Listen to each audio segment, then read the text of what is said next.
about inner freedom.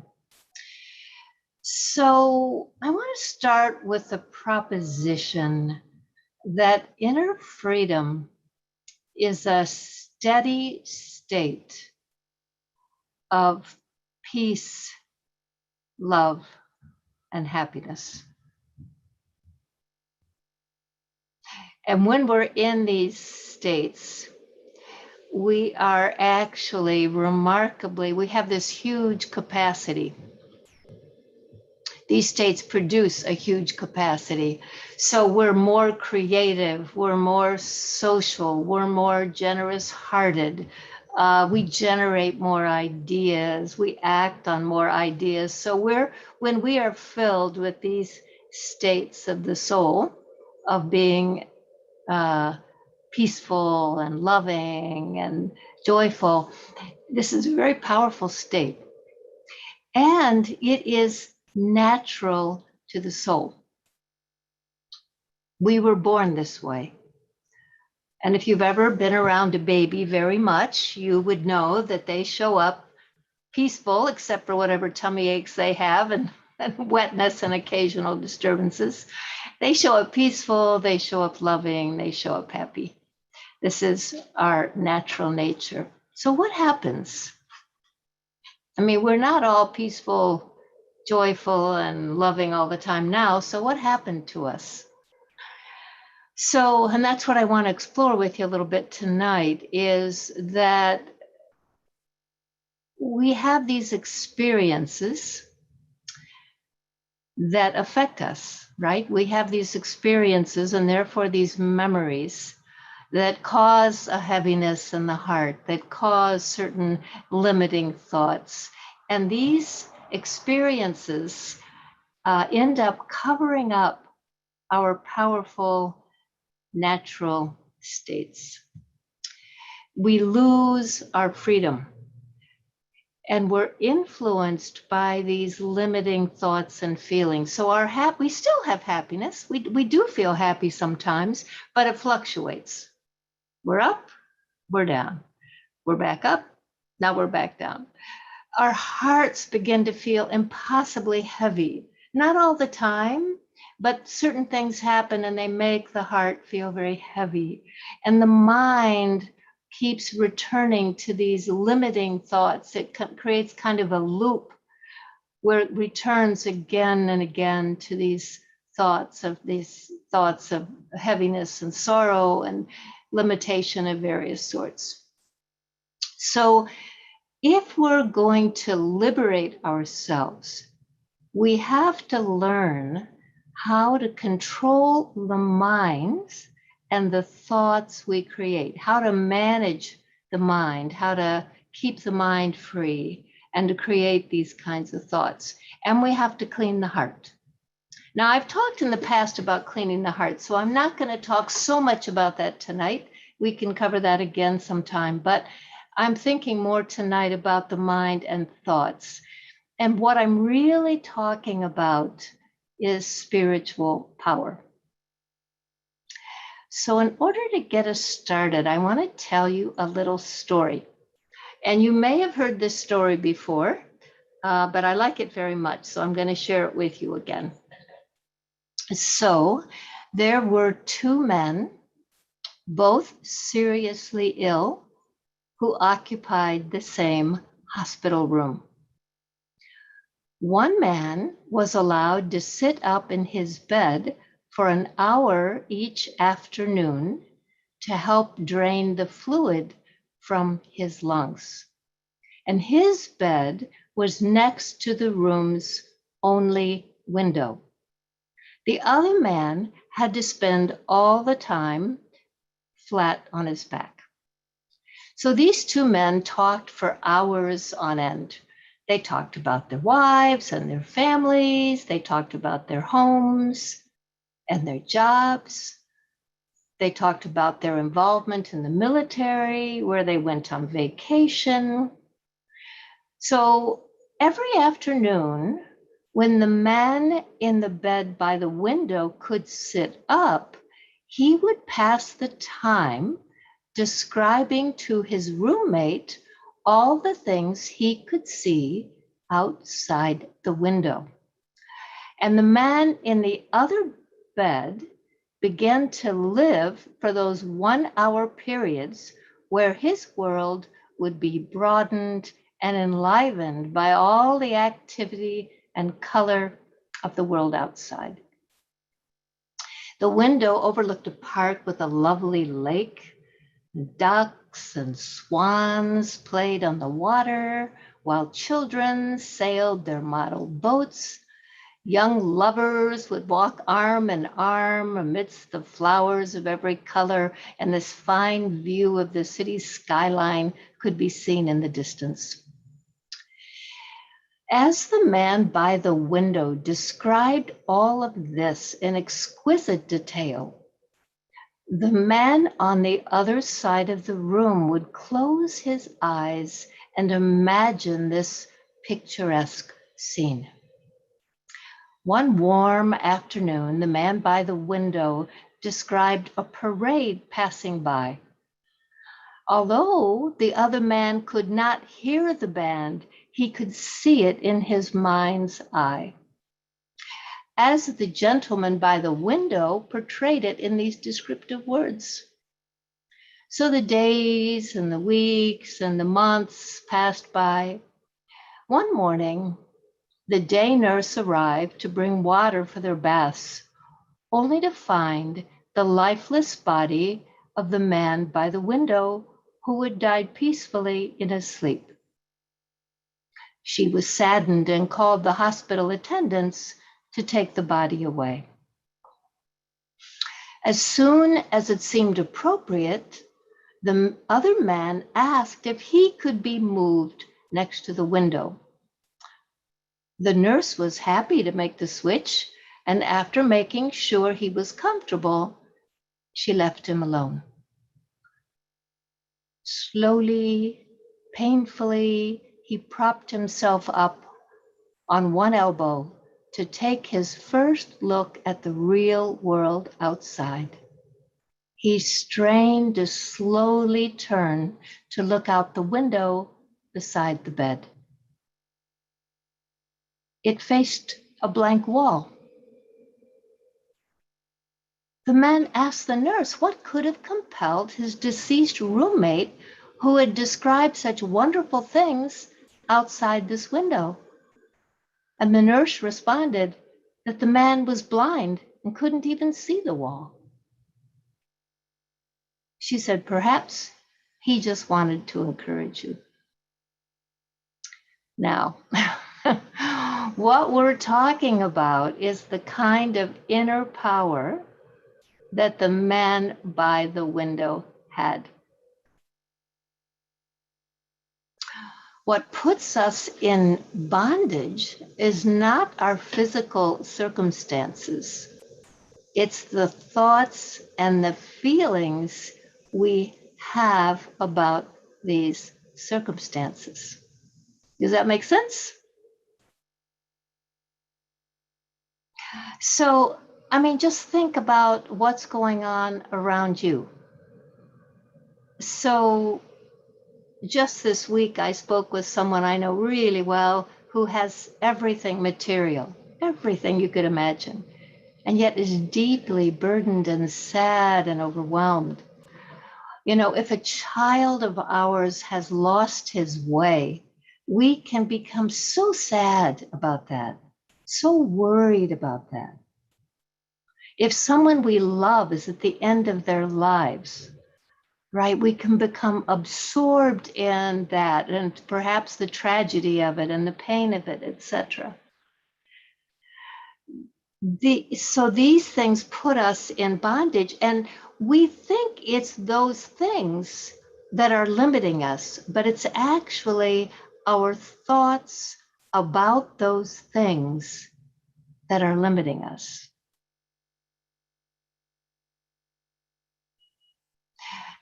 So the man in the bed couldn't see. And if he had been able to see, it would have been a wall. But what he saw and what he described to his friend in the other bed was glorious. So it wasn't, he didn't allow the limitation of his circumstances to limit what it was that went on in his heart and his mind. So if we're going to liberate ourselves, we have to notice what is going on in our minds. Now, each one of us has patterns of thinking. And think about the people you know. You know, each one has kind of a little melody, right? Each of us has a little song that we sort of play all the time. And like I know someone who every time we start a conversation, she tells me, I'm so stressed, almost the exact words, I'm so stressed. And then she begins to tell me all the reasons that she's stressed. So the song in my head, when I think of this one, is how stressed that one is. So each of us has these kinds of recurring thought patterns that run in our minds. And we are very influenced by these patterns of thought. And I just want to think with you for a minute about the kinds of thoughts that populate the mind. So it's a bit of a, you might think of it as a bit of a spectrum, right? It's a bit of a, you might think of it as kind of a thermometer. So at the bottom of the spectrum would be negative thoughts. And we know these thoughts, right? I don't need to tell you too much about negative thoughts. The I'm so stressed is a negative thought. I'm a victim is a negative thought. This is never going to work out. I'll probably get sick.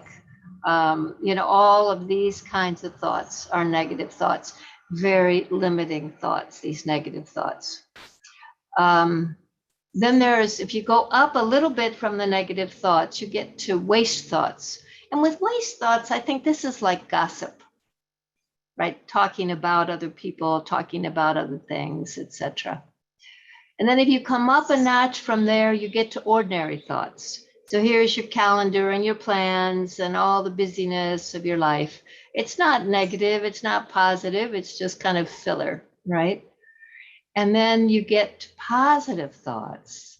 So what's a positive thought? Gosh, I've learned so much from this. The next time I encounter this, I'm going to know what to do. I'll do this differently, right? That's a kind of positive thought, a positive framework. And then there's elevated thoughts. These are thoughts of almost a whole different caliber. When we're in elevated thoughts, we have these good wishes for other people. We have these pure feelings. Gratitude is an elevated thought. You know, these feelings of huge appreciation and gratitude, etc. Now, these thoughts that we have are not innocent. By that, what I mean is that the thoughts that we hold create inner states. So they create inner states that either have expansive capacity, that is freedom, or they have limited capacity, and we find ourselves in bondage. I mean, people who are in positive emotional states they're much more likely to pick up the phone and call somebody, or reach out or meet somebody.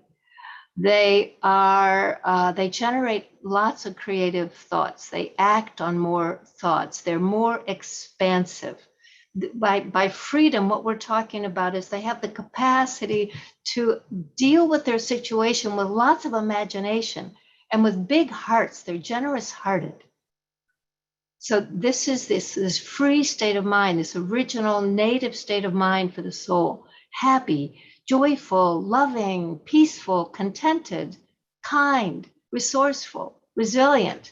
All of that is standard equipment with the soul. And it's affiliated with a kind of thought that is really positive and really, or elevated, right? So you see the correlation between freedom and a certain kind of thoughts, and you might say inner bondage and another kind of thoughts. Now, What makes us feel like we're not free is we are influenced.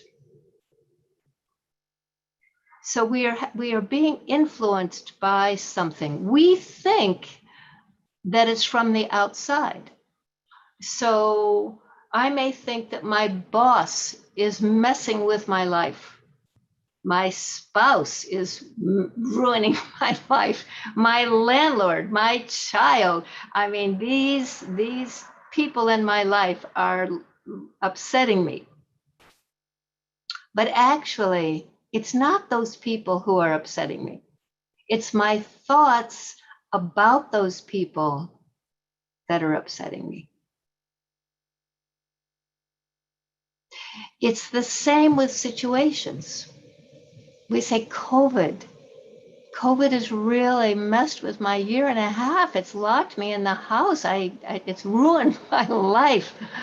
Or news of the world. It's made my life really limited.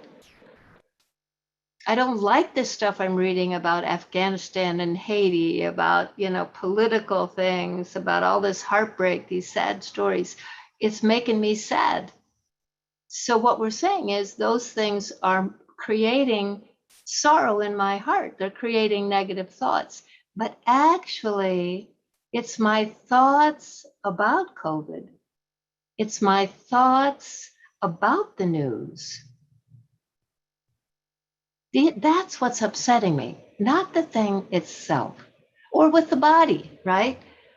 Oh, I've got a bad diagnosis. I have to go through chemo. I have to have surgery. I have to, all of these things. Yes, that is really a bummer. It is really a drag when that happens. But you know what? We all know people who have gone through those situations with a lot of peace of mind, a lot of faith, a lot of confidence. They've treated it as a kind of a learning experience, a breakthrough of some kind. So it's not the thing itself, it's the thoughts we have about the thing that is creating the limitation in the mind, that's creating the bondage. See, when you have a bondage, what it means is that when your mind is idle, what happens is it goes back and back and back to a certain thing. So the mind doesn't just sit quietly. The mind goes back and complains about the body, or complains about the landlord, or wrings its hands about our child. Anytime where the mind doesn't have to do something, it's pulled back, back, back to this other thing. This is spiritual weakness. It means we don't have spiritual power. We don't have inner power. It means that whatever is going on outside of us just kind of rolls into us and becomes our inner landscape. When that's the case, we don't have any choice. In other words, bad weather, bad day. Bad diagnosis, bad day. Troubled kid, bad day. So we're always fluctuating them. Whatever's going on, we then are fluctuating with the thing that's going on. So when we talk about inner freedom, we're talking about how do we begin to gain mastery over what's going on in the mind in a natural way. I'm not talking about suppressing. I want to make a real distinction here, because sometimes people, when they're exploring this kind of thing, think, well, I'll just push that thought away. But that's not going to work. It never works to just push a thought away. So what is going to work? So I would say, number one, you have to notice your inner state. We have this habit in the Brahma Kumaris of playing a little song on the hour. So some of us have it on our phones. And so when it gets to be the hour, this little song comes on. It's called Traffic Control. And the invitation is to look at the traffic in your mind. So whether you have a little song on your phone or you just pause, the point is notice what's going on in your mind. Have I gone back again and replayed this scene, this breakdown with my friend? Have I gone back again and thought about what my husband said that was so rude, or what my wife did that was so unkind? Have I gone back again and thought my child has so much potential and here he is squandering it? These traps, these mental traps, we find ourselves pulled back to these. So step one, notice what's going on in the mind. Step two, bring the mind to a full stop. Make it quiet. Now that sounds so easy until you begin to try to do it and realize what an influence this thought has on your mind. You know, if I've been worrying about my child, I'll just find it every 40 seconds, here it is again. Or if my friend did something that really hurt my heart, over and over again, this scene comes and I think what I would say and what I should say and what she said and why did she say that, etc. So we're in that trap. So bringing the mind to a full stop. It's like you hit the pause button on a piece of music, pause, and take your mind to silence. Now, what happens when your mind starts up again? You do it again. You stop it again. And if your mind starts again, you stop it again. And if it's 8 times or 9 times, you stop it 8 or 9 times. Because that's the only way you're going to begin to get your mind to work with you. So step 2, full stop to the mind, and then move into silence. Now, the mind does not like to be empty, so that it's not going to work for very long. You're being in silence. So you have to bring to the mind a positive thought or an elevated thought and invoke the feeling that comes with that thought. So for example, you say, you know what? I'm sorry this is going on with my son or my daughter, but each soul has their own path. I don't know what's best for that one. So just good wishes for that one. May things go well for them. Or I don't know what started that argument with my friend, but you know what? We've been friends a long time. If it survives this this problem, that'd be good. If it doesn't, oh well. Good wishes for that one. So you replace it with a positive or an elevated thought and the feeling that comes with that thought. You know, when you're looking at thoughts, one thing to realize is that negative thoughts and waste thoughts are very fast. Positive thoughts and elevated thoughts are slower. They're more spacious. They're more, it's like your mind is in slow motion. So when you bring in that positive and elevated thought and you invoke that feeling, it's a slower state of mind. Now, how are you going to be able to do this? How are you going to be able to bring the mind to a full stop, to be in silence, and to replace it with an elevated thought? You're going to have to cultivate spiritual power. Now, if we were in a room together, I would ask you to think with me about what is spiritual power. So we're talking about the power to create and sustain inner states. Not only inner states, but elevated, light-filled inner states. No matter what is going on around you, no matter what someone has just said to you, no matter what's just happened, no matter what kind of a crisis or turmoil you're experiencing.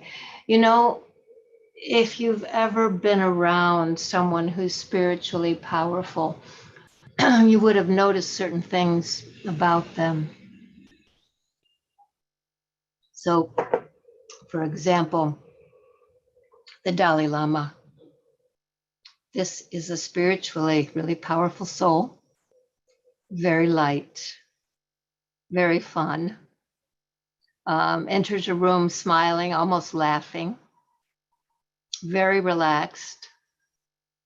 Totally fine. If someone says that we've asked him to talk for an hour and he's finished in 20 minutes, he's finished in 20 minutes and he goes. You know, he's got the personal authority and comfort and power of the situation he's in. He is, you feel instantly comfortable because he's completely natural, completely light, completely happy. There may be some who are in this session tonight together who would have met Dottie Janke, because she made several trips to the US over the past. Though she left the body last year at 104, she was here many times, and it was the same thing. Dottie walked in the room totally comfortable. Didn't matter if it was 4 people or 40,000 people, and was light. She loved to dance. She loved to clap. She loved to get engaged with people in a light way. This is true of people with spiritual power. They're able to create inner states, powerful inner states, no matter what's going on outside.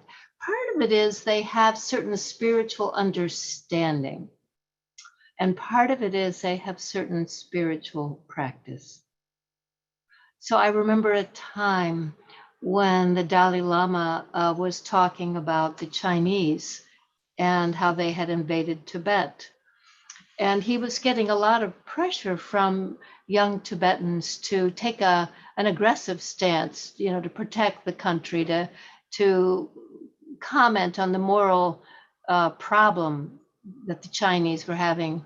But what he said was, you know, I really have a lot of compassion for the Chinese because they've made such a mistake. They've made such a spiritual mistake that there will be a lot of sorrow at some point that they'll experience. No anger, no upset, no giving in to pressure, political pressure. So that's where we're headed, right? We're headed towards being people with spiritual confidence, spiritual mastery, the ability to create an inner state that's going to carry us through any situation. This is freedom. In other words, no matter what happens, we're not going to be overwhelmed by it. We're not going to be depressed by it. We're not going to be unspeakably sad about the thing that's happening. The thing will happen, but we won't be suffering because the thing happened. And this is the distinction. It's because the thoughts we're having and the feelings we're having about the thing don't allow us to become upset. Now, how do we get there? So I'm going to presume that those of us who are in this conversation this evening, and you are welcome at any point to type in the chat or ask a question, that we have chosen a spiritual path, because that's the conversation we're in. We're in a spiritual conversation. So this means that we have begun to have some kind of a reflective practice, some kind of a meditation practice, and ideally a practice that helps us to invoke the thoughts and the inner states that we want, because it's our inner states that cause the outer things to change. I'll give you an example. When I was fairly new to the Brahma Kumaris, I probably had been less than 10 years meditating. I had to sell a house. What had happened was I had accepted a job in Cleveland, Ohio, and I was living in Boston, Massachusetts. And the person who offered me the job was a university professor. And I said, well, as soon as you get the funding for the job, you let me know and I'll come in 8 weeks. So he said, fine. And he called me in January and he said, guess what? I have the funding for the position. Now, those of us who live in this part of the country know that Boston in January, this is not when you would list a house. You would list your house in the spring when the snow was gone and the flowers were coming out, etc. Nobody sells a house in January. So I said to Dottie Janke, who I was traveling with at the time, what do I do? How do I make sure that I can sell this house and I need to get all the money out of this house? So I was in a pretty worried state. And she thought for a minute and she said, here's what I want you to do. I want you to meditate on liberation and mention it to a few people in the neighborhood. She said, don't make a big plan, don't get worried, just meditate on liberation and tell a few people. So that's what I did. I meditated on freedom and liberation every morning and every night. I was a kite, I was a cloud, I was a balloon, I was a bird. I was doing everything I could to invoke these states of liberation. And I mentioned it to a couple of people in the neighborhood. The house sold at asking price in 6 weeks. So, what was she telling me about my practice? What was she saying? She was saying that I, the soul, could create inside myself an experience of the state I wanted to be in on the other side of this obstacle. And that would be more powerful than making a plan. And so this, when we talk about freedom, this is what we learn to do as we cultivate our meditation practice. So someone may say something to us that really is hard, that really hurts our feelings, but we cultivate the ability to take our thoughts to a place where we accept it. We say, okay. It's a kind of agility. It's a kind of mastery. The ability to say, okay, whatever's happened here is okay. I'm going to be fine. I am not going to be limited by this thing that's happened. So yes, you need a meditation practice. You need the ability to sit and quiet the mind and bring in a thought that's really powerful and hold that really powerful thought. That's crucial, and that's really in all meditation practices pretty much. No matter what you're doing, that's probably what you're doing. Becoming highly aware of your inner state, becoming quiet, holding that thought, inducing that state. What's different about Raj Yoga is that Raj Yoga begins with spiritual knowledge, and then it connects the invoking of the spiritual state to the spiritual knowledge. So the first piece of knowledge is, I am a soul. So the question, who am I?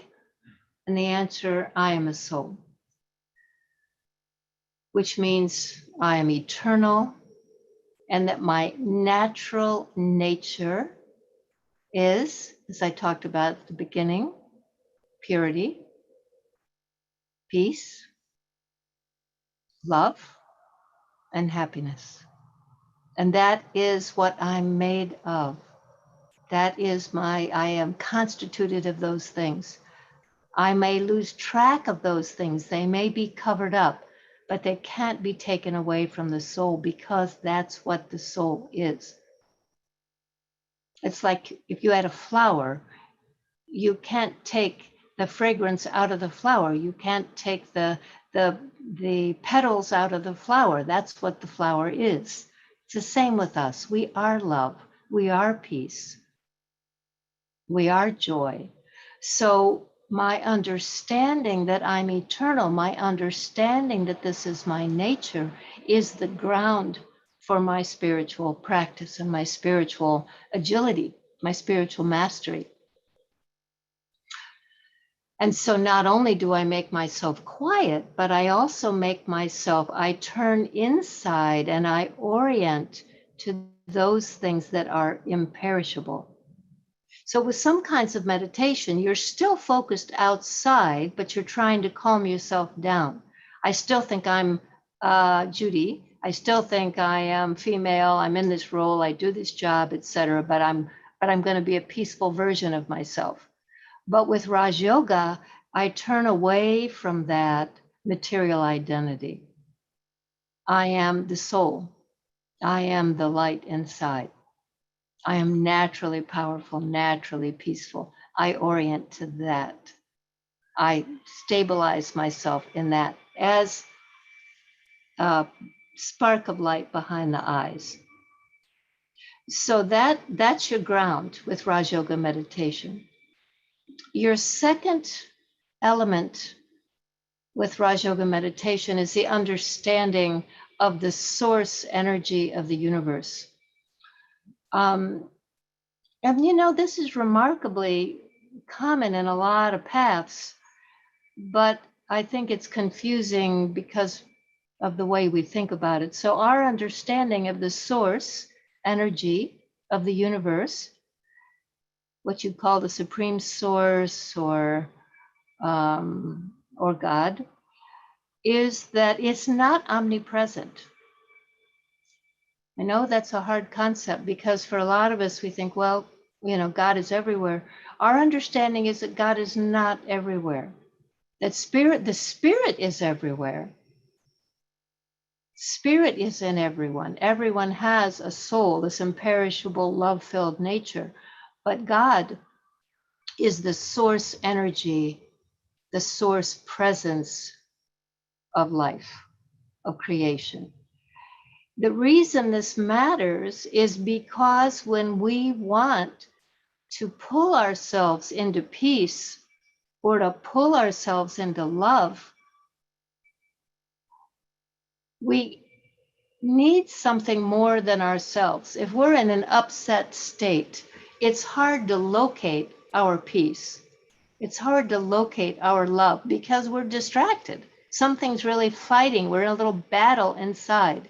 So where do I go? If I can't go to my own reservoir of love or my own reservoir of peace, then how do I connect with the source of love and the source of peace and happiness and kindness and compassion and all of it?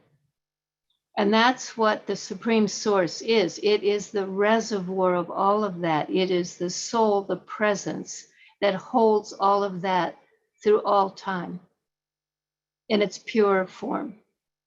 So we have that in a form, but we lose track of it as we get attached to things and attracted to things and influenced by things. And when we're groping to get back, that's what we need to connect with. So Raj Yoga meditation has to do with the soul connecting with the source. The soul stabilizing in the form that it's in, its own nature, and connecting to this imperishable, eternal source energy, and then invoking that source energy into itself. This is very incognito. It's not praying, it's not chanting, it's none of those things. It's a very silent, incognito, extremely powerful process. And so as we're doing this, what happens is you do it morning, you do it night, you do it every hour. The more you do it, the more you become aware of the power of the soul. And before you know it, you find that actually you have cultivated this quiet power, this silent ability to locate yourself in a powerful spiritual state. So let me just pause here and check in with you. I see there's some things in the chat here. So let's see. What is the mind-body connection that you have with yourself as well as others? And how can you break it? And why is breaking it so important? Okay, I would say we don't break our mind-body connection. I think it's important that the soul keeps a good connection with the body. You know, the soul needs the body, because the soul without the body really can't express in the world. So there's no need to break that connection. But what we're talking about is influence. So we're talking about the soul's ability to influence the body in positive ways, not to break the connection, but to be a powerful, positive, elevated presence inside the body that allows the body to relax, to move through the world with agility and confidence, spiritual power, compassion, love, etc. So I don't think of it as breaking the connection. I think of it as taking the mind, the soul and its mind, to a place where it's beneficial to the body. Okay, and then from Sandhya, Om Shanti, can you please explain more about liberation you just mentioned here, and how do we use it? So liberation is what we want, right? Liberation is what we're on our way to. Liberation is, it's our aspiration. Why do we want liberation? Because in a state of liberation, in a state of freedom, we can have a sustained experience of peace, for example. You know, the Brahma Kumaris talk about purity, and what we mean by that is that every feeling in the heart is one of peace or love. You don't have dislike for anyone. You don't have remorse. You don't have guilt. You don't have anger. You don't have any of that living in your heart. That your thoughts are pure and benevolent. You don't wish somebody wouldn't, you don't wish ill for anybody. It's only benevolent. This is freedom. Freedom's connected with generosity of spirit.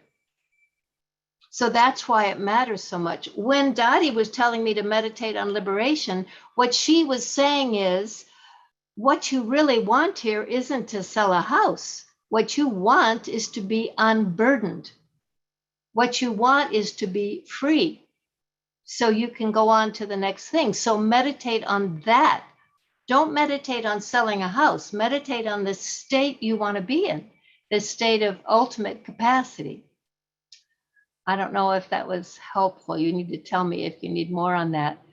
How do we remain in a state of liberation when it seems that the external forces are closing in, like vaccine mandates? Well, this is what I was saying before. There are the things that are closing in, whether it's a health diagnosis, or I don't want to get vaccinated and the government wants me to get vaccinated, or an argument with my landlord, or the list is endless.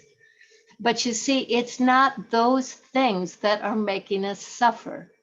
It is our thoughts about those things that are making us suffer. You might say it's our attachment about those things that are making us suffer.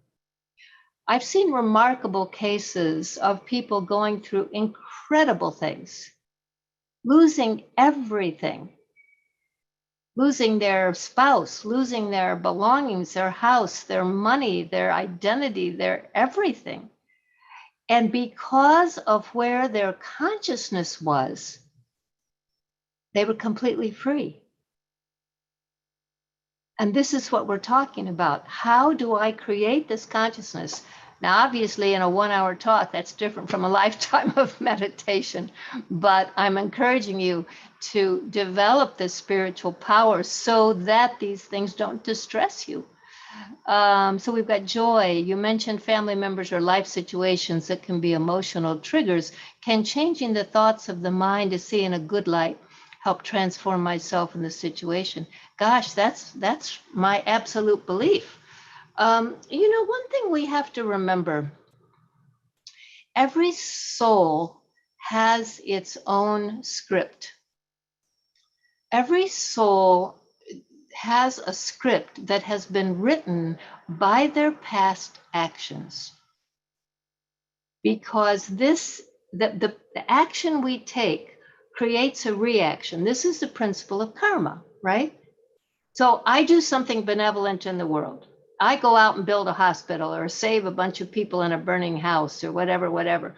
That benevolent energy comes back to me in the form of a karmic situation. Now, we don't know where we've been sometimes. We know we remember some of the things we've done. We don't remember everything we've done. We don't remember everywhere we've been. And we certainly don't know where anybody else has been, including our children. So we can feel that we know what's right for them. They need to go to college. They need to get a good job. They need to get married. They need to have children. They need to do this and that. We don't know what's right for them. That's their script. So how do we support someone with love and generosity if we have no idea what's actually up for them? And I would suggest to you that the most powerful energy that you can hold for any soul, whether it's the Pope, the president of the country, or your 4-year-old, is good wishes. Authentic, unencumbered good wishes. Not good wishes if you do it the way I want. Good wishes if you go ahead and apply to the college I'm hoping you'll go to. Not good wishes if you get the thing I'm asking you to get, but just unencumbered good wishes and pure feelings for that soul. Whatever your script is, whatever you feel you have to do, good wishes for you. May things go well for you. May you be happy. May you be at peace. That you can do for anyone if you're unattached. And that's freedom. Okay, so any other questions before we close, or thoughts or experiences or any of it?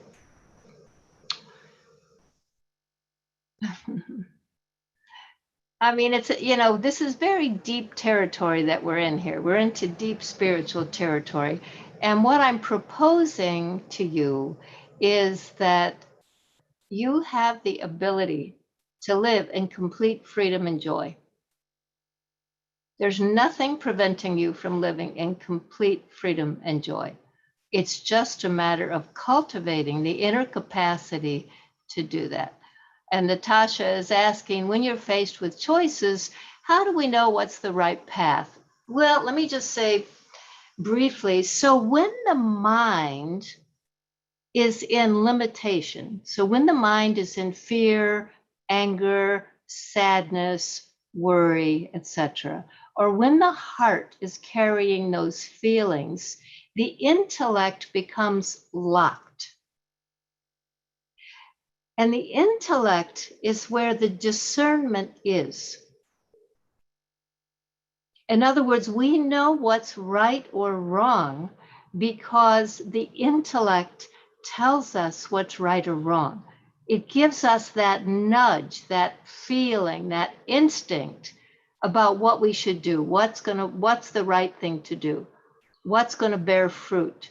That comes from the intellect. The intellect doesn't work when the mind is in limitation or the heart is heavy.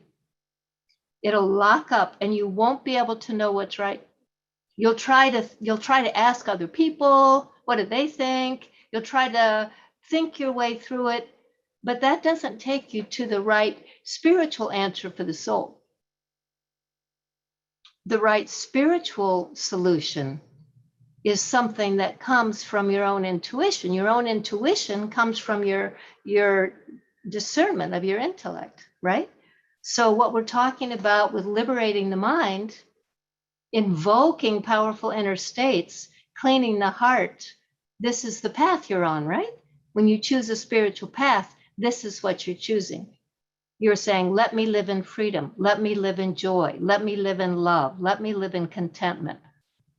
Then I will be discerning. I'll know what I need to do. I'll have compassion for what's going on for people around me. I won't be attached to outcomes. I'll be able to accept what happens. I'm like the seagull riding along as the waves come and go. I'm just right there on top, riding along. I'm okay. The thing to remember that when you are able to stay in these spiritual states, you are always okay. What has happened to you, you'll understand that that was just right. What's happening to you now, you'll understand that that's perfect and that everything that happens to you in the future will be beneficial. It's a state of understanding.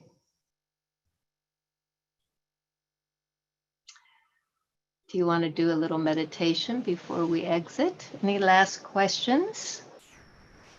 You good? Or are you confused at a more elevated level? So, all right.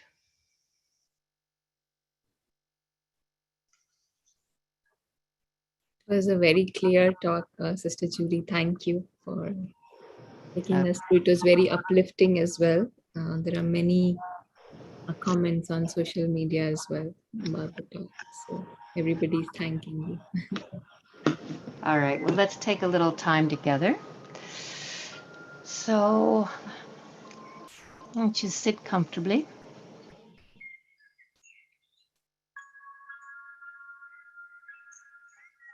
Your feet are on the floor or they're underneath you.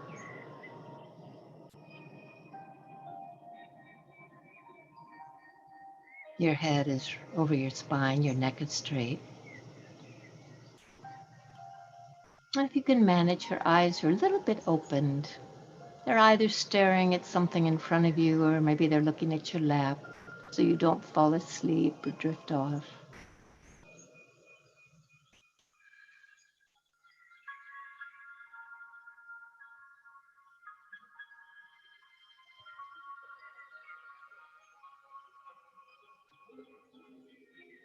And just bring yourself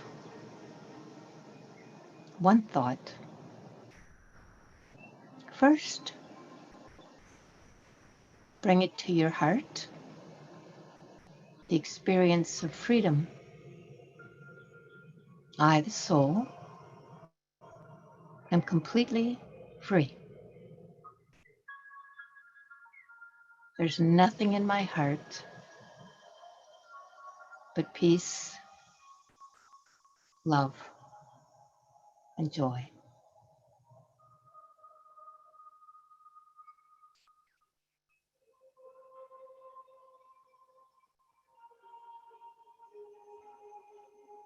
And in the mind,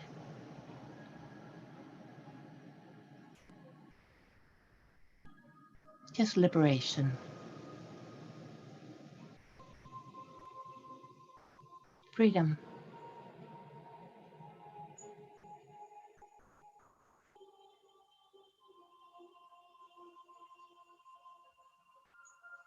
There's nothing for me to worry about.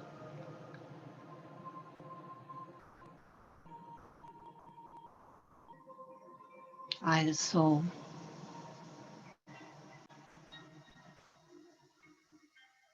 am completely at peace.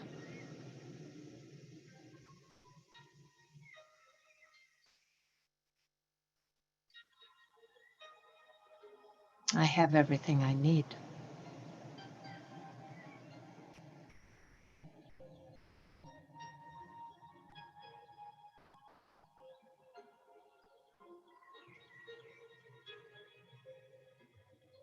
I feel a wellspring of love inside.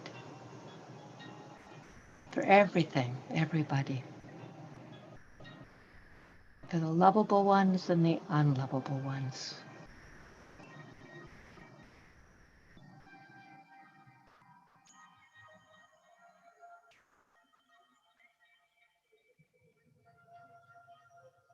And I'm happy,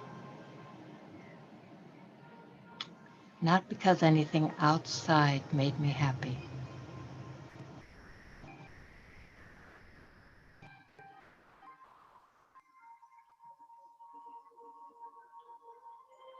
but I know that the universe is beneficial and everything's going to be okay.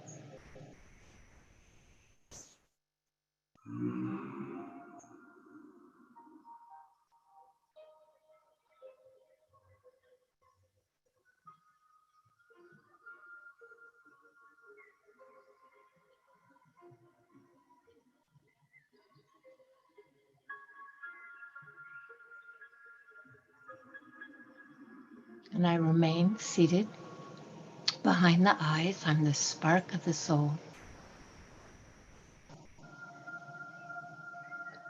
And I experience the natural link of love to the source, my spiritual parent, the oldest relationship I have.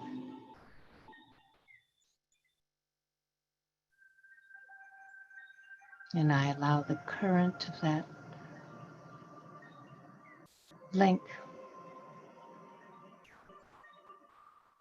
to bring into the soul whatever I need.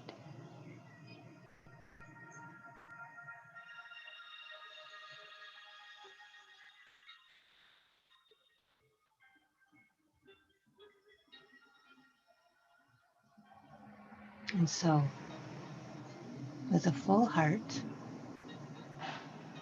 and a peaceful mind,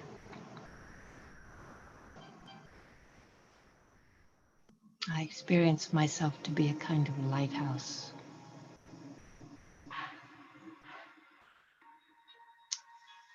sending good wishes and pure feelings for everyone who needs it. All those souls in Haiti, all those souls in Afghanistan, all those souls who need support tonight. And I commit that I'll keep myself in that state of spiritual freedom so I can be a support for the world.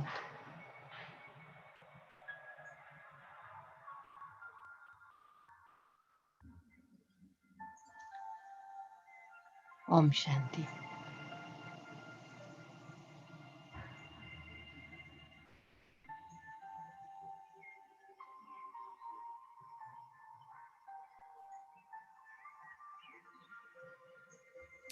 Thank you, Sister Judy, for that beautiful meditation and closing in such a liberating mode. And such simple method and steps to actually practically become free, starting from just noticing the thoughts and how to put a full stop, and then the meditation as well. And your examples and your practical experiences add so much more for us to really be inspired and also be motivated with the possibility that it is actually doable very easily. So thank you so much. And we look forward to having you again soon. And you can find our